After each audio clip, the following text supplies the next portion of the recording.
الحمد لله نحمده ونستعينه ونستغفره ونؤمن به ونتوكل عليه ونعوذ بالله من شرور أنفسنا ومن سيئات أعمالنا من يهده الله فلا مضل له ومن يضلله فلا هادي له ونشهد أن لا إله إلا الله وحده لا شريك له ونشهد أن سيدنا وسندنا وحبيبنا وحبيب ربنا ومولانا ونبينا محمدا عبده ورسوله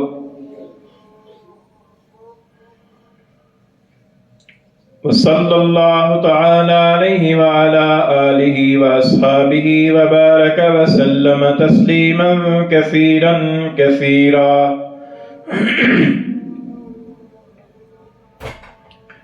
أما بعد فأعوذ بالله من الشيطان الرجيم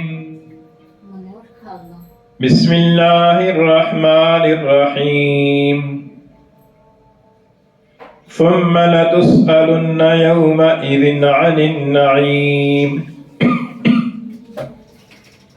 وقال تعالى في مقام آخر ولا تلقوا بأيديكم إلى التهلكة وقال الله تعالى في مقام آخر إن الله كان بكم رحيما وعن ابن عباس رضي الله تعالى عنهما قال قال رسول الله صلى الله عليه وسلم نعمتان مغبون فيهما كثير من الناس الصحة والفراغ وقال النبي صلى الله عليه وسلم إن أول ما يسأل عنه يعني يوم القيامة أن يقال ألم نصح لك جسمك ونرويك من الماء البارد وقال النبي صلى الله عليه وسلم من أصبح منكم آمنا في سربه معافا في جسده عنده قوت يومه فكأنما حيزت له الدنيا بحذافيرها أو كما قال رسول الله صلى الله عليه وسلم صدق الله مولانا العظيم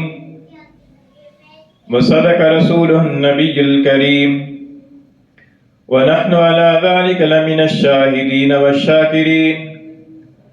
والصلاة والسلام على سيد الأنبياء والمرسلين والحمد لله رب العالمين گرامی قدر سامعین، اللہ تعالیٰ کی بے شمار نعمتوں میں سے ایک بہت بڑی نعمت صحت اور تندرستی کی نعمت ہے۔ کہنے کو تو یہ ایک نعمت ہے،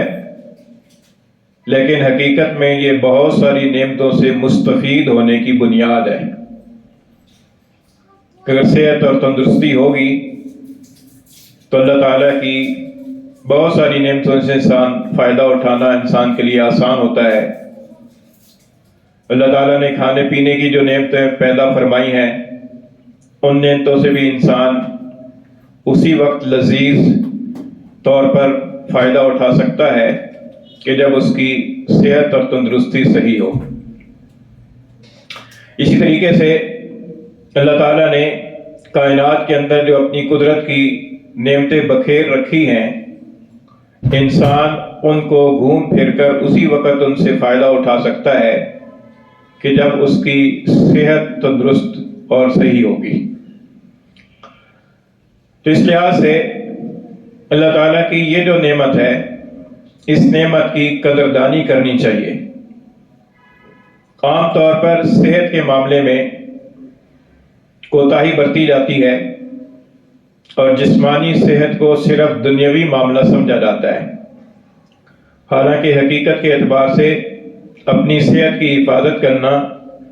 یہ صرف ایک دنیاوی کام نہیں ہے،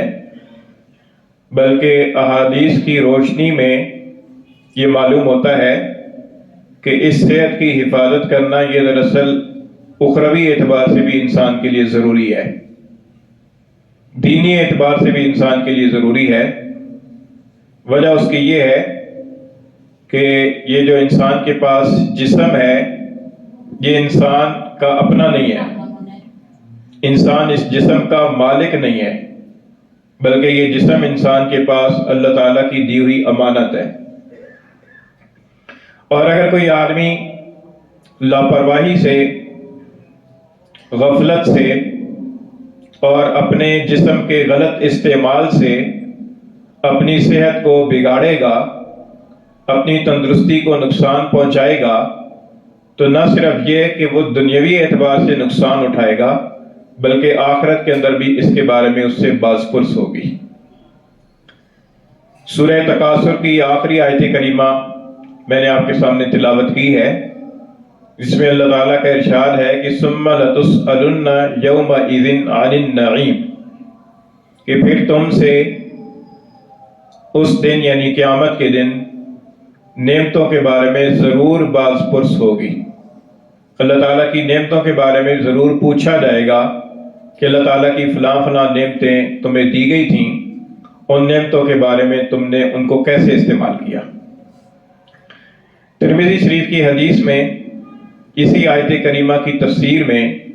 حضرت ابو ہریرہ رضی اللہ تعالیٰ عنہ کی روایت سے رسول اللہ صلی اللہ علیہ وسلم کا یہ ارشاد منقول ہے۔ آپ نے فرمایا کہ ان اول ما یسأل عنہ، کہ سب سے پہلے قیامت کے دن بندے سے جس چیز کے بارے میں، جس نعمت کے بارے میں سوال کیا جائے گا، تو فرمایا کہ وہ یہ سوال ہوگا کہ اس سے کہا جائے گا کہ الم نصح لک جسمک، کہ کیا ہم نے تیرا جسم تندرست نہیں بنایا تھا، وَنُرْوِيكَ مِنَ الْمَاءِ الْبَارِدِ، اور کیا ہم نے تمہیں ٹھنڈے پانی سے سیراب نہیں کیا تھا۔ اس چیز کے بارے میں قیامت کے دن سوال ہوگا۔ یعنی اللہ تعالیٰ نے جو صحت عطا فرمائی ہے، صحت مند جسم عطا فرمایا ہے، تندرست اعضاء عطا فرمائے ہیں، تو رسول اللہ صلی اللہ علیہ وسلم نے فرمایا کہ اللہ تعالیٰ کی جن نعمتوں کے بارے میں قیامت کے دن سب سے پہلے سوال ہوگا، تو وہ سوال اس میں سے پہلی نعمت جسم کی نعمت ہوگی، اور یہ پوچھا جائے گا کہ کیا ہم نے تمہارا جسم صحت مند نہیں بنایا تھا، تمہارے جسمانی اعضاء تندرست نہیں پیدا کیے تھے، پھر ان سے تم نے ہماری رضا کے لیے کتنا کام لیا۔ یہ سوال ہوگا، اور یہ سوال ہوگا کہ کیا ہم نے تمہیں ٹھنڈے پانی سے سیراب نہیں کیا تھا، تو یہ بھی اللہ تعالیٰ کی ایک نعمت ہے، اس نعمت کے بارے میں بھی سوال ہوگا۔ فرمایا کہ یہ سب سے پہلے ان چیزوں کے بارے میں سوال ہوگا۔ تو اس سے یہ معلوم ہوتا ہے کہ اگر ہم اپنی لاپرواہی کی وجہ سے یا غفلت کی وجہ سے یا بے ڈھنگے طریقے سے زندگی گزارنے کی وجہ سے اپنے جسم کو کوئی نقصان پہنچاتے ہیں، اپنی صحت خراب کرتے ہیں، تو نہ صرف یہ کہ یہ دنیاوی اعتبار سے ہمارے لیے ٹھیک نہیں ہے، بلکہ اخروی اعتبار سے بھی یہ ایک باز پرس والا معاملہ ہوگا، اور قیامت کے دن بھی اس کے بارے میں پوچھا جائے گا۔ یہ ایسی ہے کہ جیسے کوئی آدمی کسی گورنمنٹ کے کسی محکمے کے اندر اعلیٰ درجے کی پوسٹ پر افسر ہو، اور اسے گورنمنٹ کی طرف سے کوئی گاڑی استعمال کے لیے دی جائے، اب اس گاڑی کو اگر وہ رف طریقے سے استعمال کرے گا، بے ڈھنگے طریقے سے استعمال کرے گا، اور اس کی مینٹیننس اور اس کی سروس اور اس کی ٹیوننگ وغیرہ کا خیال نہیں رکھے گا، جس کی وجہ سے وہ گاڑی خراب ہو گئی، تو ظاہر ہے کہ وہ دنیا کے اندر بھی اس سے باز پرس ہوگی، اور قیامت کے دن بھی وہ باز پرس اس سے ہوگی، کیونکہ اللہ تعالیٰ کی دی ہوئی ایک نعمت کا غلط استعمال ہوا۔ اسی طریقے سے یہ جو ہمارا جسم ہے، ہم اس جسم کے چونکہ مالک نہیں ہیں، ہمارے جسمانی اعضاء اس کے مالک اللہ ہیں، اللہ تعالیٰ ہی کو اختیار حاصل ہے کہ اللہ تعالیٰ جس کو جس طرح کا جسم عطا فرما دے، تو یہ جسم اللہ کی امانت ہے ہمارے پاس۔ اگر ہم اس جسم کو غلط استعمال کریں گے اور اپنی لاپرواہی اور غفلت کی وجہ سے صحت کا خیال نہیں رکھیں گے، تو یہ آخرت کے اندر بھی ہمارے لیے باز پرس کا سبب ہوگا، اور آخرت کے اندر بھی اس کے بارے میں پوچھا جائے گا۔ اسی لیے حدیث شریف میں حضور اقدس صلی اللہ علیہ وسلم نے فرمایا کہ حضرت ابن عباس رضی اللہ تعالیٰ عنہما سے روایت ہے، بخاری شریف کی حدیث ہے، حضور نے فرمایا کہ نعمتان مغبون فیہما کثیر من الناس، دو نعمتیں ایسی ہیں اللہ تعالیٰ کی کہ جن کے بارے میں بہت سارے لوگ غلط فہمی میں اور دھوکے کے اندر مبتلا ہیں، اور وہ غلط فہمی کی وجہ سے یہ سمجھتے ہیں کہ بس یہ تو ویسے ہی ہمیں مل گئی ہیں، اور نہ ہم سے ان کے بارے میں پوچھ ہوگی، اور نہ ان کے بارے میں وہ سیریس ہوتے ہیں، نہ سنجیدگی کے ساتھ کوئی رویہ اختیار کرتے ہیں۔ فرمایا کہ وہ نعمتیں کون سی ہیں؟ ایک نعمت صحت کی نعمت ہے، اور دوسری نعمت فرصت اور فراغت کی نعمت ہے۔ یہ اللہ تعالیٰ کی نعمتیں ہیں۔ تو یہ صحت کی نعمت یہ ہے، یہ بھی وہ نعمت ہے کہ جس کے بارے میں عام طور پر انسان غلط فہمی کا شکار ہوتا ہے کہ سمجھتا ہے کہ بس میں صحت مند ہوں تو صحت مند ہی رہوں گا، کبھی بیماری نہیں ہوگا۔ حالانکہ بیماری آتے دیر نہیں لگتی۔ اللہ تعالیٰ کو قدرت حاصل ہے کہ اللہ تعالیٰ جب چاہے صحت مند آدمی کو بیمار کر دیں۔ اللہ کے لیے کوئی مشکل نہیں ہے۔ اللہ تعالیٰ ٹھیک ٹھاک چلتے پھرتے صحت مند اور تنومند آدمی کو کسی حادثے سے دو چار فرما دیں، اور وہ آدمی جو چلتا پھرتا ہے وہ بستر کی پر چلا جائے اور مہینوں جو ہے وہ دوسروں کا محتاج ہو جائے۔ اللہ تعالیٰ کے لیے کوئی مشکل نہیں ہے۔ اس لیے یہ جو صحت کی نعمت ہے، اس نعمت کے بارے میں بھی بعض لوگ غلط فہمی کا شکار ہو جاتے ہیں، اور وہ اس صحت کی نعمت کی پورے طریقے سے قدر نہیں کرتے یا اس کی حفاظت نہیں کرتے، اور یہ سمجھتے ہیں کہ بس یہ ایسی ہمیں چیز مل گئی ہے، جسم مل گیا ہے، ایسے ہی رہے گا، حالانکہ وہ سدا اس طریقے سے نہیں رہتا۔ اس لیے اللہ تعالیٰ کی اس دی ہوئی نعمت کی قدر کرنی چاہیے۔ ایک تیسری حدیث بھی میں نے آپ کے سامنے پڑھی ہے،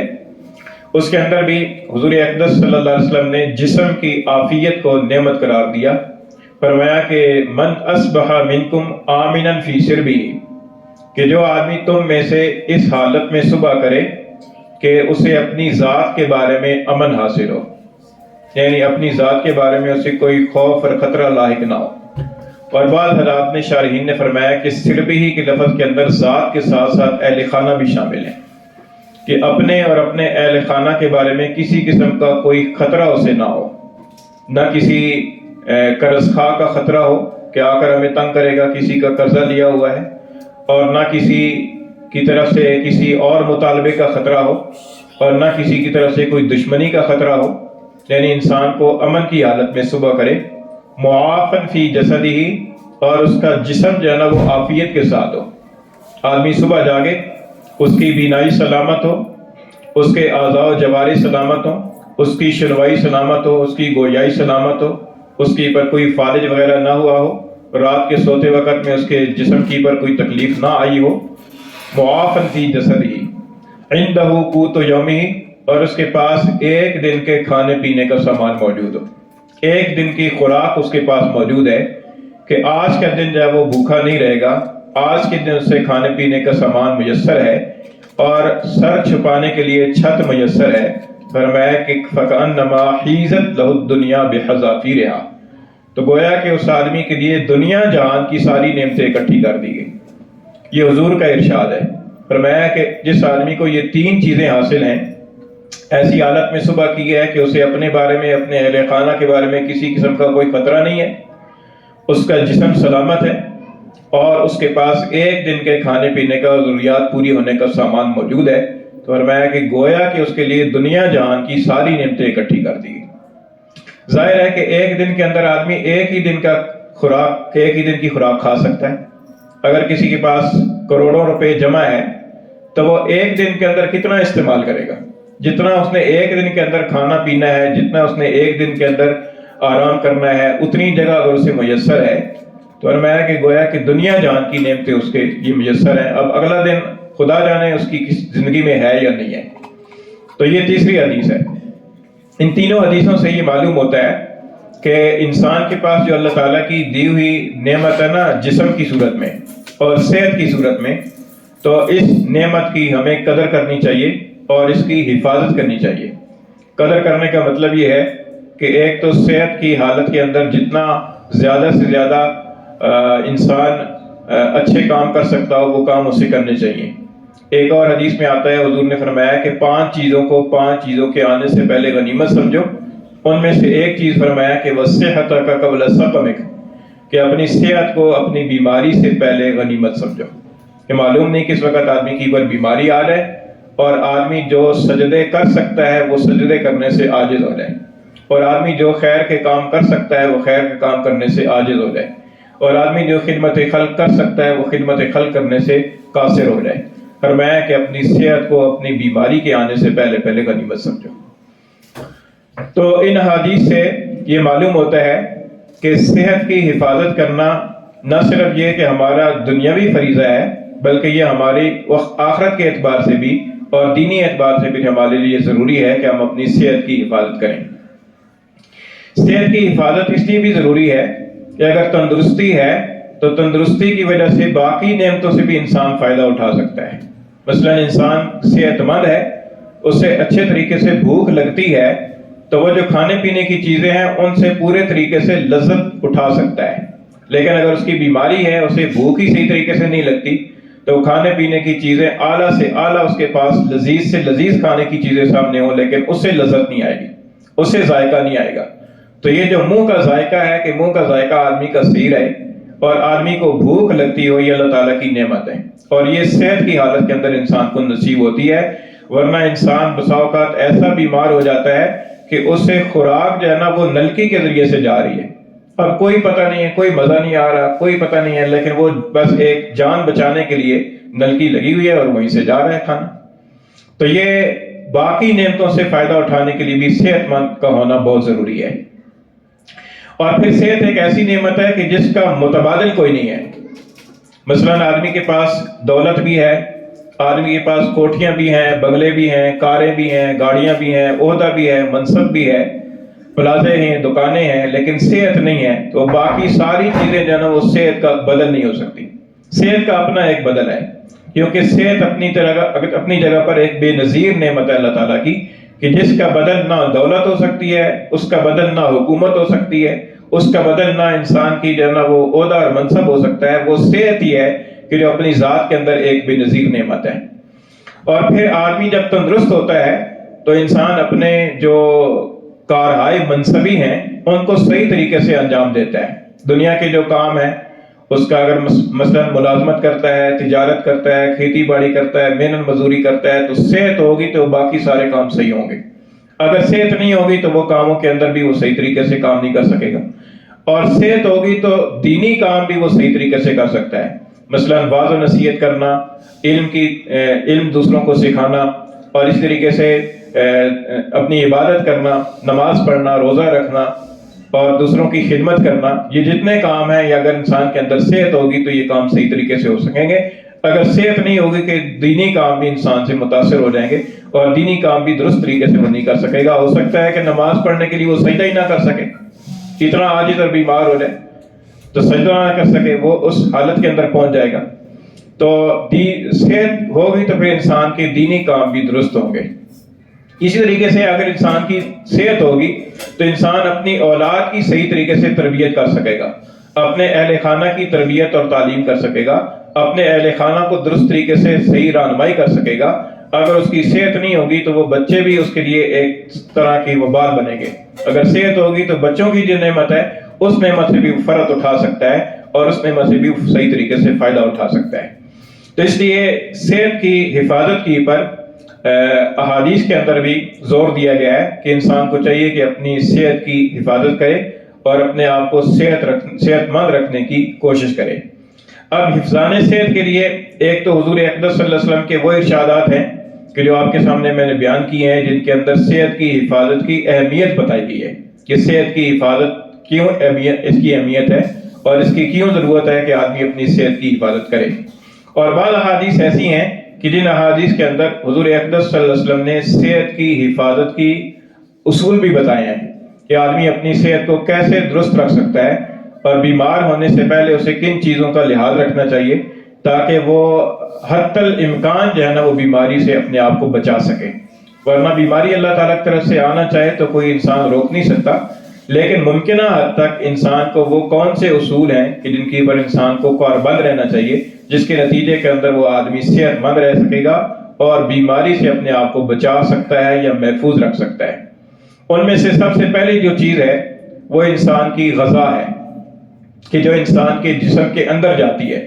اور جسم کے اندر جا کر پھر انسان کے جسم کو طاقت اور صحت دیتی ہے۔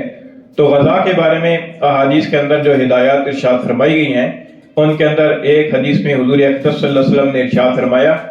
کہ انسان ابن آدم جو ہے وہ اپنے پیٹ کے علاوہ کسی برتن کو اس کا بھرنا جو ہے نا وہ برا نہیں ہے، سب سے زیادہ برائی جو ہے نا وہ اپنے پیٹ بھرنے میں ہے۔ اور حضور اکرم صلی اللہ علیہ وسلم نے فرمایا کہ انسان کے لیے کھانے کے طور پر چند لقمے کافی ہیں کہ جو انسان کی کمر کو سیدھا رکھیں۔ اور پھر فرمایا کہ اگر کوئی اس سے زیادہ ہی کھانا چاہے تو اسے چاہیے کہ وہ 1/3 کھانے کے لیے اور 1/3 پینے کے لیے پانی کے لیے اور 1/3 سانس لینے کے لیے اپنے جسم کے اندر اس طور پر وہ کھائے کہ تاکہ اس کے لیے پانی پینے کی جگہ بھی رہے اور سانس لینے کے لیے بھی اس کی جگہ باقی رہے۔ معدے کے اندر 3/3 جو ہے نا 1/3 کھانے کے لیے اور 1/3 پانی کے لیے اور 1/3 سانس لینے کے لیے۔ پھر حضور اکرم صلی اللہ علیہ وسلم نے یہ فرمایا کہ انسان کو کھانے سے پہلے اپنے ہاتھ دھو لینے چاہیے، کیونکہ انسان جب کھائے گا تو ہاتھوں سے کھائے گا، اور ہاتھوں کے ساتھ اگر گندگی اور کوئی نازیبا چیز لگی ہوگی تو وہ کھانے کے ذریعے سے منہ کے اندر چلی جائے گی اور کھانے کے ساتھ شامل ہو کر اندر جا کر وہ انسان کی بیماری کا باعث ہو سکتی ہے۔ اور پھر حضور اکرم صلی اللہ علیہ وسلم نے فرمایا کہ انسان کو چاہیے کہ کھانا کھانے سے پہلے بسم اللہ الرحمن الرحیم پڑھے، کیونکہ بسم اللہ پڑھ کر کھانے سے شیطانی اثرات سے انسان محفوظ رہے گا، ورنہ بسم اللہ پڑھے بغیر کھانا کھانے سے انسان کے کھانے کے ساتھ شیطان کی شرکت ہو جائے گی اور وہ شیطان جو ہے نا اس ذریعے سے انسان کے جسم کے اندر داخل ہو جائے گا اور انسان کے جسم میں جسمانی یا روحانی بیماری کا باعث اور سبب بنے گا۔ پھر حضور اکرم صلی اللہ علیہ وسلم نے غذاؤں کے بارے میں ارشاد فرمایا کہ انسان کی غذا کیا ہونی چاہیے۔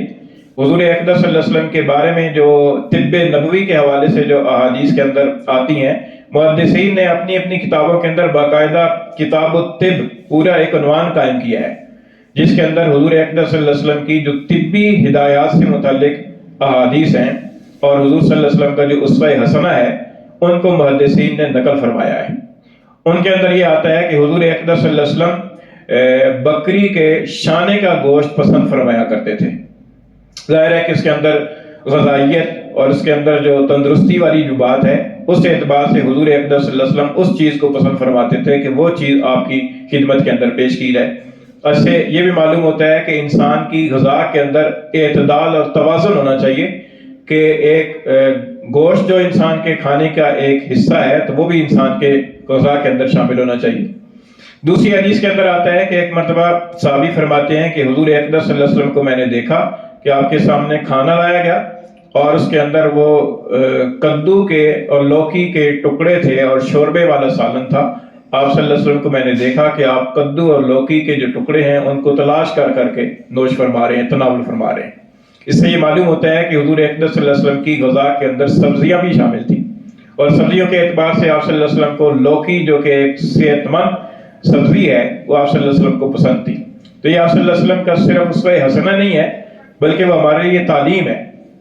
اللہ تعالیٰ کا ارشاد ہے کہ لَقَدْ كَانَ لَكُمْ فِي رَسُولِ اللَّهِ أُسْوَةٌ حَسَنَةٌ، کہ تمہارے لیے اللہ کے رسول کی زندگی کے اندر ایک بہترین نمونہ موجود ہے۔ تو یہ حضور صلی اللہ علیہ وسلم کی غذاؤں کے اعتبار سے احادیث ملتی ہیں۔ اور پھر اس کے علاوہ یہ ہے کہ حضور اکرم صلی اللہ علیہ وسلم ایسی چیز کو پسند فرماتے تھے کہ اگر وہ چیز جسم کے اندر جائے اور اس کے اندر کسی اعتبار سے بھی حرارت زیادہ ہے تو اس کی دوسری چیز کھا کر اس کی برودت اور اس کی حرارت کو کم کیا جائے۔ چنانچہ ایک حدیث میں آتا ہے کہ حضور اکرم صلی اللہ علیہ وسلم خربوزہ اور کھجور آپ اکٹھی کھا رہے ہیں اور آپ نے فرمایا کہ اس کی جو حرارت ہے کھجور کی، اس کو یہ جو خربوزہ ہے اس کی برودت جو ہے وہ اعتدال پر لے آئے گی۔ اور ایک حدیث میں آتا ہے کہ حضور اکرم صلی اللہ علیہ وسلم نے کھجور اور ککڑی اس کو ککڑی بھی کہہ سکتے ہیں، کھیرا بھی کہہ سکتے ہیں، کہ وہ ان دونوں چیزوں کا تناول فرما رہے ہیں اور آپ نے فرمایا کہ اس کی جو حرارت ہے اس کو اس کی برودت اعتدال پر لے آئے گی۔ اب اس طرح کی احادیث کے اندر حضور اکرم صلی اللہ علیہ وسلم نے امت کی تعلیم فرمائی ہے کہ انسان کو چاہیے کہ اپنی غذا پر نظر رکھے